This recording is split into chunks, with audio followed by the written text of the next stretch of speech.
Yo, what's good everyone? This is Who is Shaishin, and I've made it to Master 1 in Season 30 of Master Duel, playing a deck that people think sucks?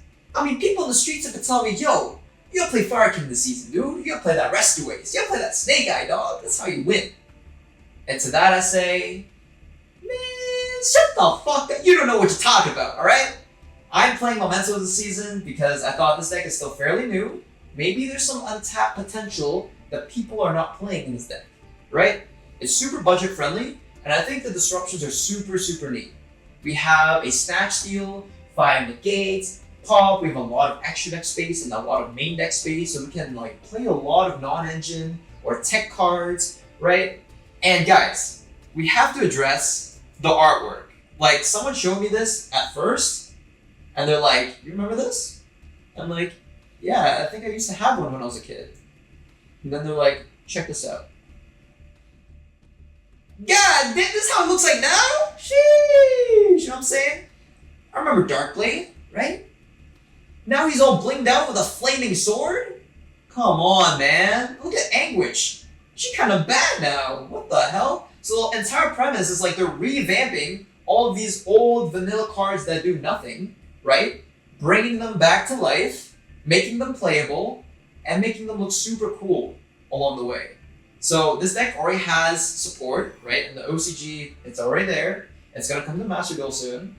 And it's gonna actually make the deck a lot better, right? And I hope this deck continues to get more support. Maybe that's cope, right? But imagine if we have a Memento Summon Skull, a Memento Blue Eyes, Memento Dark Magician. Like, guys, that's super dope. So I love the concept, guys. The deck looks super awesome and it's really fun to play. I figure, let me explain the goo. Let me expose the goo. I'm gonna show you guys the deck list. I'm gonna go over some tech cards I think can work really well with the deck. And then we're gonna get into some gameplay on how to play Mementos. So let's get into it. So this is the deck list, guys. I'm playing a clean 40 card list, and the whole goal with Mementos is you wanna load up your graveyard, right? A lot of the Memento cards, they pop themselves. And they do something, right? Sometimes they mill 3, right? Sometimes they just pop themselves. You want to load up your graveyard as much as possible with these Memento monsters to utilize your fusion. Because whenever something gets popped, you can fuse by shuffling cards from the graveyard back into your deck. And the really cool thing about Mementos is that nothing locks you. There's no card that locks you into Mementos or a type or attribute. And this fusion can fuse into anything as long as you use a Memento card. So I feel like there's some untapped combos that we haven't explored yet that's just like waiting for someone to break it, right? I think it's super cool. There's a lot of potential with this deck, and we have cards like Darkblade and Anguish. So these are like your 1-card combos. It's like, oh, we have 6 1-card combos. Well, we also have Rhoda, so it's like 7. And then we also have Goblin as a 1-card combo. We have Tatsuno Shigo, which is a 1-card combo. This card is also your main extender, so it's just a 3 special summon whenever you have no monsters or whenever you only control Memento cards, and it can essentially mill you 3 cards most of the time. Okay, sometimes it mills 2, sometimes it only mills 1, but for the most part, right, you're gonna mill 3 with Tatsuno Shigo, load up your graveyard, summon your fusion with the fusion spell, and then eventually load it up even more to summon your boss monster. That's right, we have a main deck boss monster in 2024. Like, they don't make them like this anymore, right? This is like very rare that we see a main deck boss monster. And he's a 5k beat stick. He enables a lot of the disruption in the deck, like the Snatch Steal. He enables the 5 Negates, and he's also like a Vision Hero Trinity, right? He's like an OTK. Because he's a 5k beat stick, he can attack on every single monster your opponent controls, and when you pair it up with Bone Party, it gives it piercing damage as well. So it gives you a line to OTK your opponent, and it's super neat. It also has a monster reborn. So whenever your opponent activates an effect, on resolution, you can monster reborn something from the graveyard. So it's super cool. This mace is your main way to search your spell and trap cards, and it's also a Snatch Steal. So not only is it good to search your deck to help you extend, but it's a disruption as well. And one thing that you'll notice from my deck list that's very different than what people are playing when it comes to Mementos is I'm not playing any of the Memento traps. And you might ask why, right? People are like, yo, I only play Mementos because I want to get this card. This is 5 negates, right? It's crazy. 5 negates. It's insane. Why would you not play this card? And the reason why is because this card is good, but it's not amazing, right? This is a 5 monster negate on the field. So a lot of times your opponent will activate monster effects from the hand, from the grave, and sometimes they'll just out your creation because this card, in order for it to resolve, you need your creation on the field. Sometimes you have to play the tactics, so they just take your creation, this card is dead, right? And of course, it's a trap card. So going second, this card actually does nothing, it just bricks you. So I thought, how do I play this deck without playing the traps? And the concept was originally from Nesh. I was watching a lot of his games on Dueling Book, and he was also playing Master Duel on stream, and he was pretty much using these extenders, these spell cards, these amazing spell cards that are quick plays, your main extenders, he's using it as disruption. And I'll showcase how to use it as disruption in the replays. And this way, we don't have to run these bricky trap cards. We can just run the base engine, which is consistency, and its disruption on our opponent's turn. Now, we will also talk about Fracture Dance, because I actually really like this card. It is essentially when you control creation, you can pop one of your opponent's monsters, and it does a non-target pop if you have creation on the board, right? So the first pop is you don't need creation, but if you have them, you get an additional pop. And the reason why I like this card is because it's actually not that bad having it in your deck going second, because you can actually mill this with this card called Goblin. So Goblin is another card that enables you to mill monsters or spell and traps, that's mementos, in the graveyard, and what you can do is mill Fracture Dance going second into the graveyard. And this gives you an OTK line, because when this card is in the graveyard and you attack your opponent's monster, you can make all of your opponent's monster lose 1,000 attack. So it makes your OTK line a lot more consistent, because I found a lot of times if you're playing against like a fire deck, they're gonna have Princess, right? When you're going second, they're gonna have like the Salamangreat Link monster. They have a lot of attack points. So being able to reduce it by 1,000, attacking everything, doing piercing damage, gives it way more consistency to kill your opponent. Okay, so the other thing you'll notice is that I'm playing hella hand traps. I'm playing 15 hand traps, guys. And I've seen some lists who are like, yo, I'm trying to stop my opponent. And I look at their list, they're playing like 9 hand traps, 12 hand traps. And unfortunately, with those ratios, right, you're gonna draw usually 1 hand trap. And I'm sorry, in 2024, in modern Yu-Gi-Oh, 1 hand trap does not stop your opponent. They're gonna be like, extender, response. Extender, response. Like, you're not gonna win, right? So if you really want to hand trap your opponent, let's hand trap your opponent. 15 hand traps gives you an above 63% chance of seeing 2 in your opening hand. And you need to see 2 to kind of stop your opponent. The memento cards are not amazing at breaking your opponent's boards, so you always want to see 2 to kind of get into that simplified game state and help you go second. We want to play this deck to win going first, but we also want to give us the best odds winning going second as well. So you might say, what hand traps are you playing? We're playing the most generic hand traps, Valor, Imperm, of course Maxi, Ash Blossom, and I'm playing 3 interesting choices. I'm playing 2 Ghost Spell because I kind of want to see it, but I don't always want to see it. I think Ghost Spell is okay right now in the meta. It can kind of stop some plays. Fire King has a Monster Reborn. I'm still running into Labyrinth. I was running into some Branded. So it's pretty good, but it's also the reason why Mathmic players play Ghost Spell. Because Mathmic players run Ghost Spell to stop you from using Call by the Grave on their trap card. So because we're not using the trap cards as disruption, we're a little bit more susceptible on being Called by the Grave. Not really, because there are some plays which I'll show, they can play around Call by the Grave. But for the most part, it gives you a little bit more insulation on your disruptions as well. It's also kind of cute when you maxi them and they try to call by and you chain Ghost Spell and your maxi resolves, right? And if maxi resolves, look at the amount of hand traps we're playing. Like your opponent is not going to play the game. So it's super neat in that regards. And then also, Ghost Mourner is like the one of I'm playing. I just threw it in because I'm like, oh, it's an extra copy of Imperm Valor, so I have like 7 copies of it, right? But you can easily replace this with Nibiru. If you are running into a lot of Fire King, I would highly recommend replacing these 3 slots right here for Droll and Lockbird. because Droll and Lockbird can skip their turn, right? But I found that when I was climbing the ladder this season, a lot of people were still playing different decks. It's not all fire. Like, people were still trying to play decks to counter the meta, right? They're playing Kashtira, they're playing Labyrinth, Branded, right? Like, random stuff like that. And I'm like, okay, I don't have to main deck Droll, but if you decide to main deck Droll, I think it's a very neat option as well. Alright, so for the extra deck, you could pretty much play anything you want, but I kind of want to go over my choices.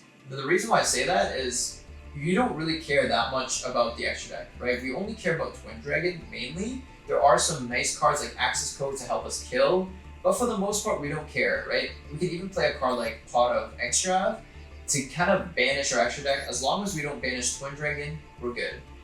If you are going to play extra, I would highly recommend bumping this card to 3, just so you don't banish it.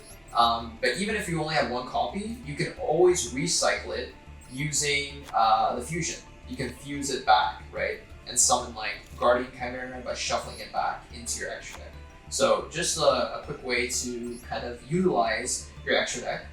Other than that, Guardian Chimera can be summoned on your opponent's turn using the fusion spell. We have Anima just because it can be used as a board breaker. We play level 1s. IP Masquerena is part of the end board. Cross Sheep is there just as a free extender, right? We can summon more bodies this way. And I was actually playing 3 Charmers for the most part. I was playing the Earth Charmer, Dark, and Light Charmer, Lina. So the idea behind this is in a hand trap heavy format, you want to take your opponent's like hand traps and then make a better board with them. Going second, it just helps you link climb. Look at our extra deck, right? It's mostly links. We just link climb into Oblivion and OTK our opponent going second. So that's kind of the premise. Earth Charmer was great. It stole Maxi. It stole Fenrir. And also, when I summon this card, sometimes I crash because I make Earth Charmer crash, and then I'm able to search for a Earth monster, which is Tatsuno Toshiko, and then I can play in main phase 2 and full combo. So there's some really neat lines with Earth Charmer that I was like abusing. Also, Dark Charmer obviously is really good. I stole SP, I stole IP, which is very, very good and generic. And Lina is also really nice because it can steal Valor. There's also, if you're playing triple tactics and you get nibbed, you can use tactics, take their nib, make Lina, reborn the Nibiru from the graveyard because you linked it off, make Celine, then you can make a free Apo or access code. So whenever that happens, it's like you get a free Apo for no reason. Going second, you get a free access code for no reason whenever you get nibbed at a crucial point.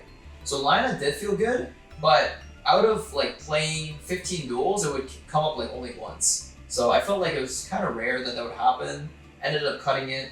I put in Azalea instead, just because it's a card that's generically good at outing 1 card on the field, and I can clear my board to special summon Tatsuno Toshigo. So that's primarily the same concept. There is going to be a card, guys, that's going to be coming out in Master Duel in the future called Haggard Lizardos. And it kind of serves the same purpose as Azalea, where you can clear your monster, but instead of popping one, you just draw 1 card. So this could be another card that could be in your extra deck. It's also nice when you have to use Nibiru, right? You just clear it with this card and then extend normally. So be on the lookout for this card. Could be nice to add in the extra deck as well. 2 SPs. So some people ask, like, should you play at 2 SPs? Do I need to craft a second SP for this deck? The short answer is no, you don't need to, but it is nice when you make one on your turn 1 and then having a second one for the crackback, or there's actually a combo that I do that I make a second one on my opponent's turn. So you'll see that in the replays when we get there. I've also added just generic like Unicorn. Celine is amazing because we have Spellcaster, 3 Anguish, and we also have Apo, which is very generic, and access code to OTK.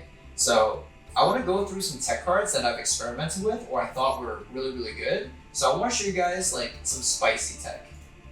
So I've kind of stashed them all here. So these were some tech cards that I thought were good, or some cards that I've actually tried to play with to see if it was okay. Number 1, as I mentioned, Droll and Lockbird could be nice because you can Droll and Lockbird Fire King player and it's very impactful.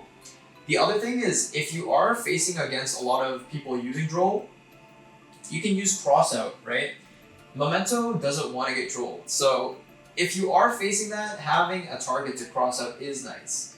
The other thing is that some people are playing more memento cards, so they're playing like maybe 2 creation because their logic is like, oh, I don't want to get call by'd, I don't want to get DD crowed on my boss monster. Number 1, no one's playing DD crow. Okay. Number 2, you can always play around that because you can special summon your boss monster from your hand. You don't need to special summon it from the grave. So you can always play around only playing 1 copy of creation. Some people will play like 2 copies of Gaddick, 2 copies of Maze or something like that. They just want more names to send. But honestly, you don't need that. There's a lot of combos where like you open the fusion or you open Bone Party with your Garnets. You could pop them, get value out of them, shuffle them back in your deck, and then send them again using the Goblin. So there's some lines that you can play around with only using a very minimalistic build, which is what I decided to do. So no need for that, but if you want to, you could play extra copies of like Gaddick or Mace, right? The other tech was Branded Fusion with Fallen Valbaz and a Mirror Jade in your extra deck. Because your extra deck is so free and you just end up with random like 2 bodies in the field, you can convert them into a Verte and then just make a Mirror Jade for free, right? Non-target banish, you punish them whenever you out Mirror Jade, forces them into some like weird lines to help bounce your Mirror Jade, right? It could be kind of nice, but I ended up not playing with that package just because, you know, avoid some bricks in my deck. The whole point of my deck list, guys, was just to make it very smooth. And then here, I've added the horse stuff, so you can play like a horse engine. There is a little bit of conflict. So if I go here and type in horse here, which is Tatsuno Pushigo, this card can only special summon when you have no monsters or momentum monsters, right? When you play with the horse monsters and you summon them, you can no longer summon your extender. So if you are going to play this package, just be wary that it does conflict with Tatsuno Toshigo, but it is nice because you can use it preemptively to like bait out an Ash Blossom, because they Ash Mseti always, right? They always Ash it. And the other thing is, if you get stopped on your Memento plays, then you have like an alternative push with the Horse Engine, Zombie Vampire, and if you get Max Seed, it's a lot easier to OTK with big horse monsters under Max Seed, right? So that's kind of the idea behind the horror stuff. It is nice, but again, I just wanted to go with more of a hand trap build this format. And then I put in some generic like board breakers. I think Tactics is really nice. Feather Duster can be kind of nice. Because we don't really care about the extra deck, we can just use it as super poly targets, right? Book of Eclipse is pretty nice because we could dodge targeted effects, and we don't care if we flip our monsters face down because we can just fuse it away. So pretty good. I mean, Droplet is self-explanatory. I kind of went over the trap cards, but you can also play like evenly matched and Red Reboot as board breakers as well. And 1-for-1, you could play this. I ended up not playing this because it's kind of like you have to trade 2 cards to get 1 card. And Goblin is not amazing as a starter. It's like a last resort starter, so it feels okay at best. Didn't really feel that crazy, so I ended up cutting it, but you could add 1 for like consistency's sake if you need it. The other last card, or the last few cards that I'll talk about, is a spicy tech that I saw a YouTuber do it. I'll leave his link in the description box below. He pretty much was able to summon Winda with the new support to Mementos. But I figured that you can actually summon Winda with the current support. Okay, with the current way Memento is in Master Duel, you can summon out Winda. The idea is you have to play Falco in the deck, okay? And you end on Sprint, because you can have either rank 2, or you can make Gaddick, which is a level 2, go into Sprint. Sprint will send your Falco, and then on your opponent's turn, you Memento Fusion, and you can make Winda. So when you time it correctly, you can stop your opponent's turn. It's a bit more gimmicky. You have to play this brick, right? This is essentially a brick in the deck. And it can be kind of cute, but it can be a little bit tricky to pull off to completely stop your opponent's turn. But it is something there, right, to showcase that because we're not locked to Memento monsters, we can do plays like Winda like that. So there's also Dracostapelia that you can summon. So there's a lot of like additional ways to play Mementos, but just a little bit of, you know, hints at what you could do with the deck. Alright, so now let's get into some replays to see how the deck is played. Alright guys, let's get into the first replay. So, in our opening hand, let's check it out. We have an amazing hand. We have Anguish, which is the Stratos of the deck. And we have an extender via Tatsuno Toshigo, the best extender. We also have another extender, which is the Fusion, helps us dodge Impermanent Veiler as well. And we have Ash Blossoms to stop the Maxi, right? In this case, Drawn Creation is also really good here because we can use it to fuse, and we can always use this card, get it into the graveyard early because it gets special summon itself from the grave. Okay, so let's get into the normal summon. Anguish effect. Typically, Anguish is going to search you Tatsuno Toshigo, but because we have this card in our hand, we can search for any other name. So now we go Tatsuno Toshigo effect, Pomp itself. Just want to mill our deck, mill 3. We mill Mace, Goblin, and Gaddock, and I'm going to use Mace effect by monster reborning her with Anguish, and then we can get any spell or trap. In this case, I'm going to get the Field Spell. The Field Spell is a monster reborn, and it's also a card that allows us to set spell and traps during end phase. So it's a really neat way to help us recycle our resources. Okay, let's use the Field Spell here, and then we're going to fuse. Because a Memento monster got popped, we can fuse using the graveyard by shuffling it back. And we specifically shuffled back the Gaddock and the Mace, and you'll see why in a second. So the fusion helps us to add 2 cards to our hand. So by shuffling back the Mace, we can now add the Mace back into our hand, right? A lot of players, they want to actually add the Mace on their opponent's turn because they're like, oh, it's free, right? But the issue with that is if they top deck Ash Blossom, it's a bit weaker.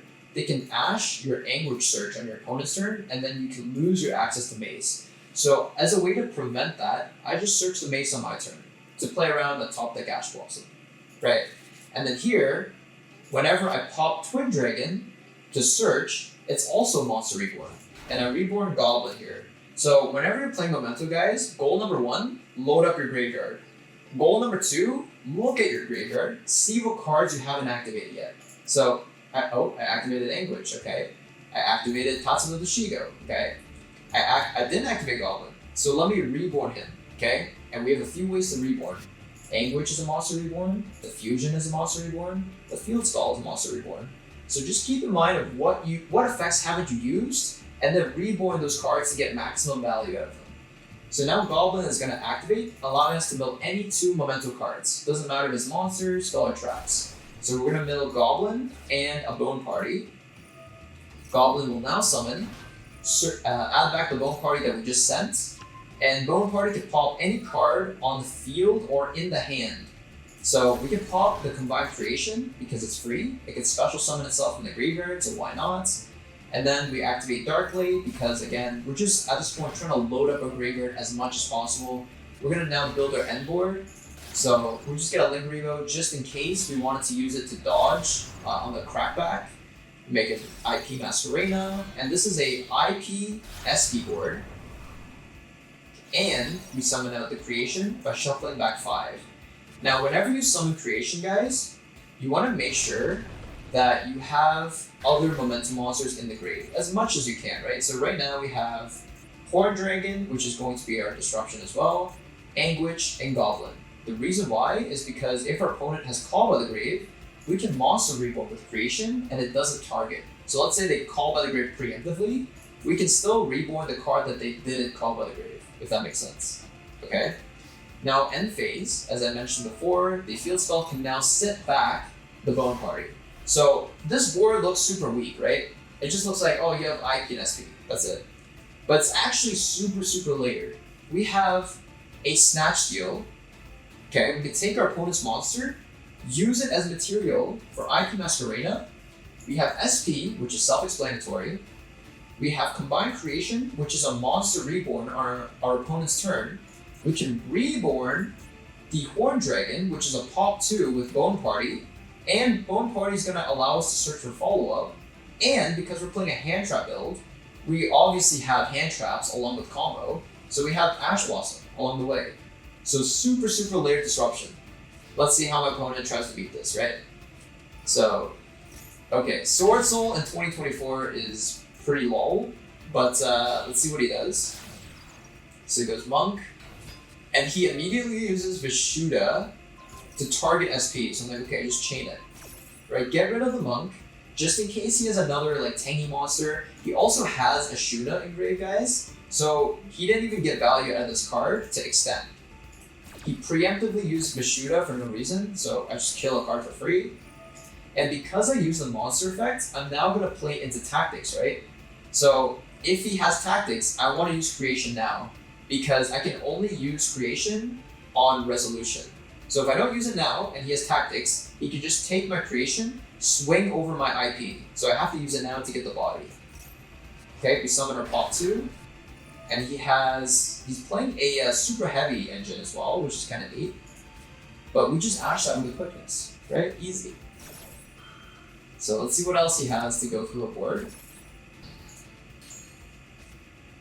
He has Mokaushi. Okay, now he has 2 cards on the board.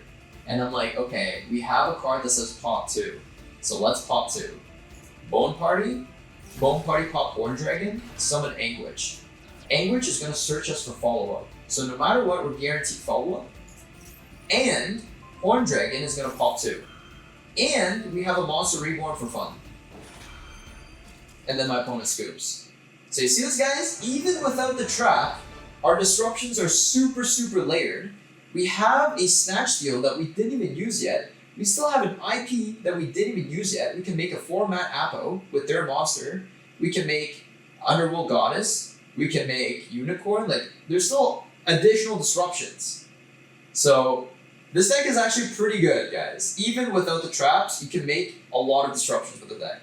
So let's get to another replay to show you some different combos. Okay, in the second replay, I kind of want to showcase some minute details and the different end board that you can go for. So in this situation, where you have Anguish and Darkblade, these are great normal summons. Which card do you normal summon? Okay, and the correct answer is always Darkblade. Because if I normal summon Darkblade, I get to Anguish anyways. It's an extra card to summon Creation or the Fusion card, right? The other reason is because we're playing a hand trap heavy deck list, a lot of times we go into simplified game states. And in simplified game states, Darkblade is insane because the effect to do the 1-card combo is not a on-summon effect, okay? Because it's not an on-summon effect, I can use the effect every single turn. So there's a duel, my opponent Valors me, use Darkblade, can't use it, right? He negates it. Okay, next turn, Darkblade, he imperms it. So now Darkblade just killed 2 of my opponent's cards. In simplified game states, as long as your Darkblade sticks on the field, you can attempt the 1-card combo every single turn. So it's always correct to normal summon Darkblade here.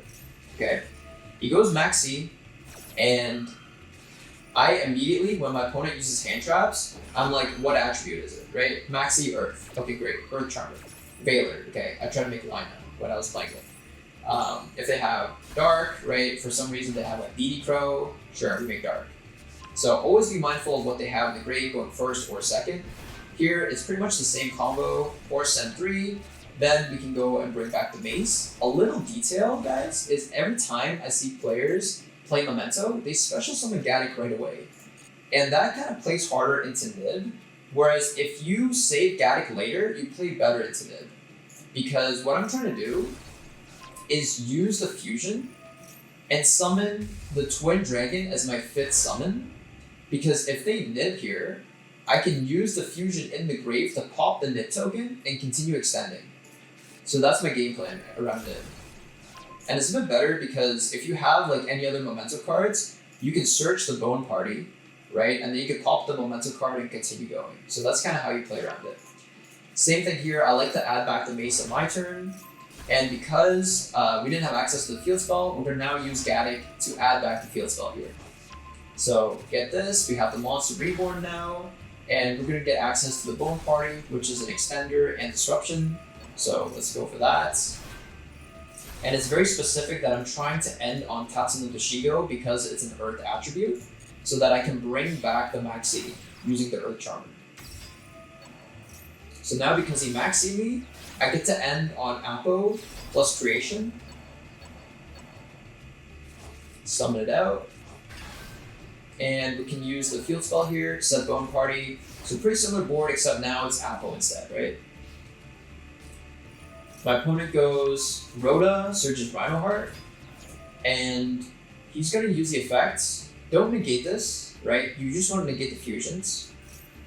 So he goes Havness, we negate the fusion. Then he goes Destrudo. I don't negate this because if I negate this now, he just goes Battle Phase, kill Apollo for free. So I want him to show his hand before he commits to the battle phase. So right now, my Apo is still safe, okay? Which is why I let him do it. It's not big enough to run over Apo, so we're still good. And I'm like, he has 2 monsters in the field, so let's go for the pop 2. Okay, I'm gonna try to pop 2. And he cheats Super Poly. So now he's gonna Super Poly my pop 2, so I don't get to do it. The cool thing though, is that Bone Party does not target to pop, meaning that I can pop any card from the field and in my hand as well. So we don't have to kill our creation, we can just pop the extra Anguish that we had in our hand, summon Tatsuno Shigo. He was actually able to pitch Rainbow Bridge, which gives him the field spell now, which kind of sucks, because the field spell for tier limit also allows them to gain attack, right? So now they can run over Apo, and that's exactly what he does, battle phase. So I just lose Apo. Here he makes a mistake. He probably doesn't know what my cards do, because if he runs over the Tatsuno Shigo here, it's going to trigger my Monster Reborn, so now I get to search a follow-up for no reason. So he just gave me free follow-up. Thanks, I guess. And then he tries to make the fusion right now, because he has 2 level 4s to go Time Thief for Doer, and then send the cards to fuse. So I can't stop that, I just have to let that happen. Kikkalos, he's gonna go Kit and then pop Creation. So this is my last opportunity to use my Stash Steal, okay? So first, before I do that, let me just negate Kikkalos, negate it, and then I'm gonna take it. So right now, he already uses normal summon, he used 2 cards to fuse already, and he only has 1 card in his hand. So even though he prevented my pop 2, I didn't get my maximum value out of Apollo, it was still enough to beat him. I have full follow-up because he gave me fault for no reason. My graveyard is stacked, right? I have full OTK next turn. So even with that, guys, I was able to stop the tier limit player. Okay, let's get into the third replay where I show you guys how to play around Call by the Grave. Okay, so for this replay, guys, I really want to show this unique interaction because this actually came up multiple times going first or second during the climb, and that is playing around Call by the Grave. So I'm just going to fast forward in this combo because most of this is pretty similar to what I was doing. So we're just going to fast forward. The only key difference is I'm going to use the fusion card in the grave to get another fusion. That way we have the fusion and the Bone Party set on our opponent's turn, which will play around Call by the Grave. Okay. Another key detail is that if you leave Horn Dragon on the field, you will actually play around everything. It doesn't matter if your opponent has Ash that they top decked, doesn't matter if they have Call by, it will always resolve your top 2 pretty much. So that's the way to do it. I opted to be a little bit greedy. I'm just gonna pop Horn Dragon, but you could leave it on the field to guarantee play around the Call by the Grave. Okay, I'll show you what I mean. So here I make IP because the idea is, for the most part, you want to end on SP first. Because if they have Nib, then they can just nib your board, right? Whereas if you make SP and Creation, even if they have Nib, you can just tag out and you're fine. The thing is, I play with Toggle a lot. So every time I'm doing something, I'm paying attention right here on my opponent's board, right? Whenever there's a second of red, they have something. Sometimes people try to hide it, but because the game is not perfect, it will lag or something, and it will show a split second that their field lights up, and I know they have a hand trap. So every time I'm playing a card, 5th summon, do they have Nib? No. 6th summon, do they have Nib? No. 7th summon, Nib? No. I'm on my 17th summon.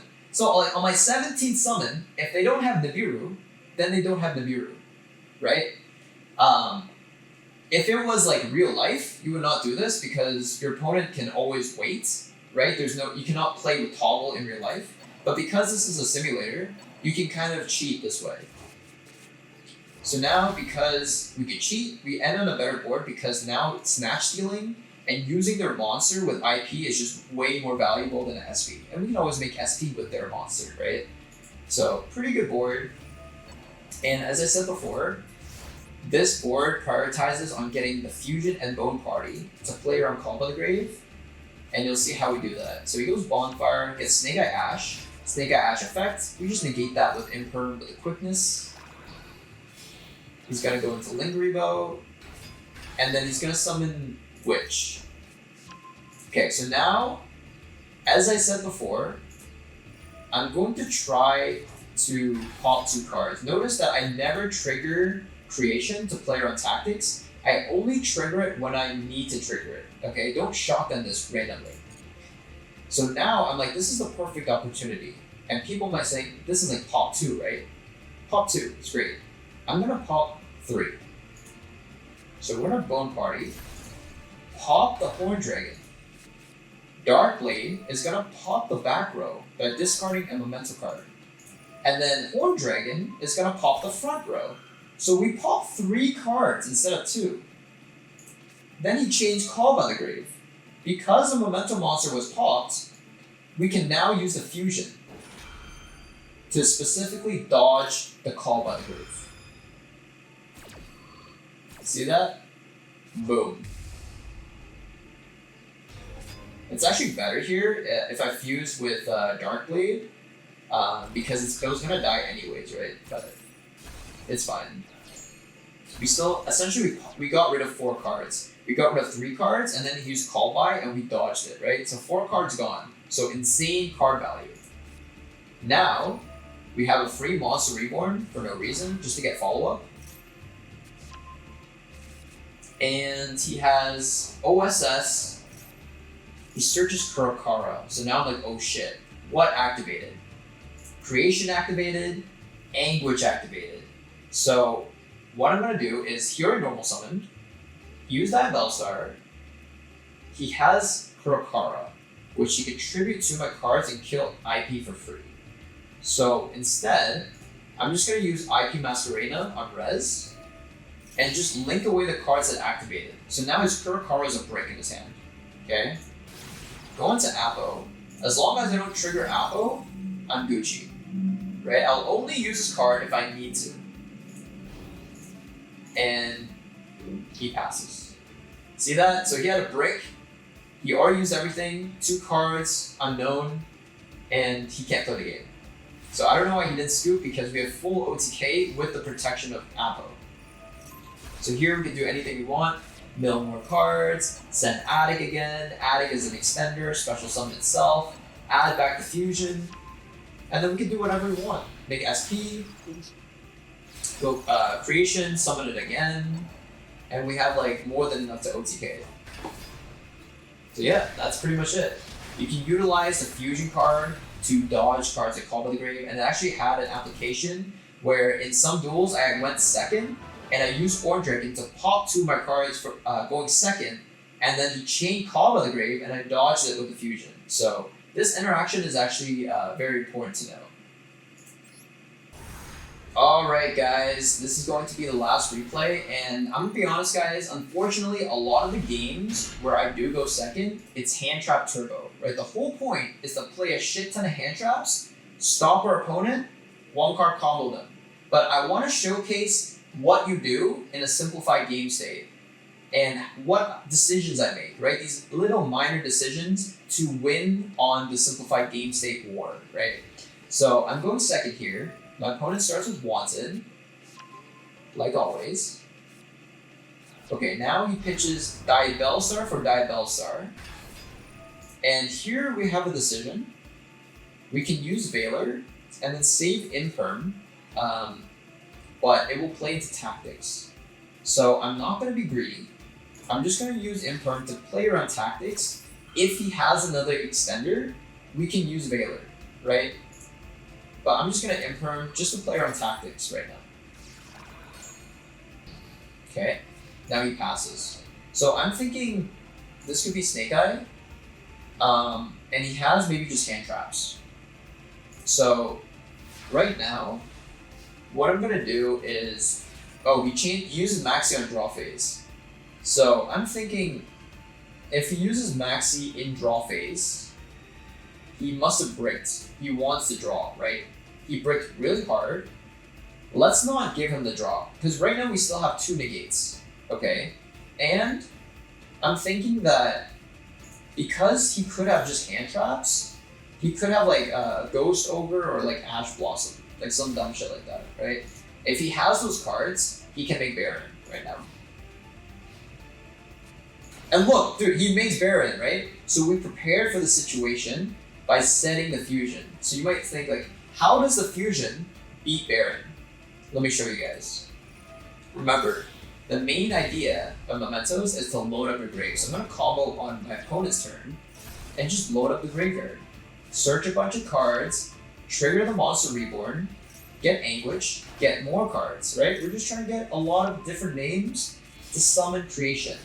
And the way Creation gets summoned is that it is not an effect to summon. It's very similar to like Sprite or like Forest monsters. They don't use an effect to summon, they just get summoned, right? So at no point can Baron negate Creation. So I could just run over it for free. He's thinking, damn, I'm making Baron in a simplified game state, I got a set 1, I'm feeling good, right? Alright, summon Creation, response, no effect. Shuffle back 5, and I just kill Baron for free. Nice Baron noob. I got so excited that I just went Battle Phase to kill the Baron, but I should have also summoned Darkblade to get more damage in. But the 1800 missed damage didn't matter in the end, so we're just gonna play the main phase 2, 1-card combo, okay? And this is why Darkblade is so good, okay? A lot of people in this situation, they're like, oh damn, my 1-card combo got negated, right? What do? I'm in shambles. And a lot of people in this situation, what they will think is like, right now, my board does nothing. Okay, my board does nothing. I'm gonna make SP. That's what a lot of people will do. But that's incorrect. Because Darkblade is so good in simplified game states that if it survives, I get the 1-card combo again. So next turn, my opponent top decks Veiler. Okay, let's go next turn.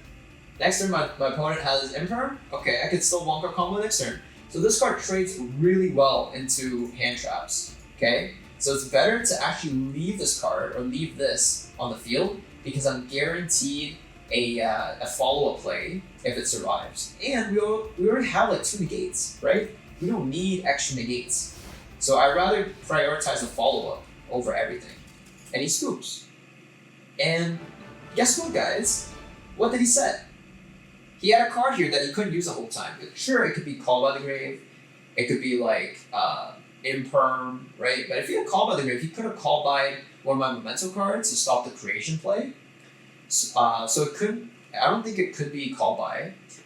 It's maybe Imperm, right? Or it could be Tactics. And remember that at the beginning of the duel, I was like, I don't know if he's playing Tactics, let me play around Tactics, let me Imperm it. He could have had Tactics and set it as a bluff.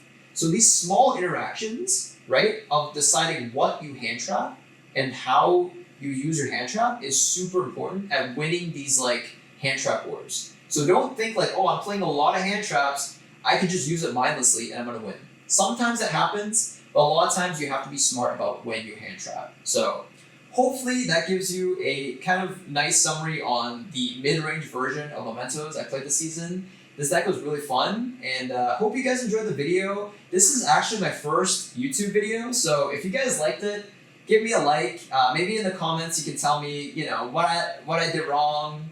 You can tell me, you know, how I can improve the videos. But hey, I just want to bring you guys some content and share some of my journeys of playing this game and some decks that I've been experimenting on. So if you guys like this video, show some love, and I will see you guys next time. Peace out.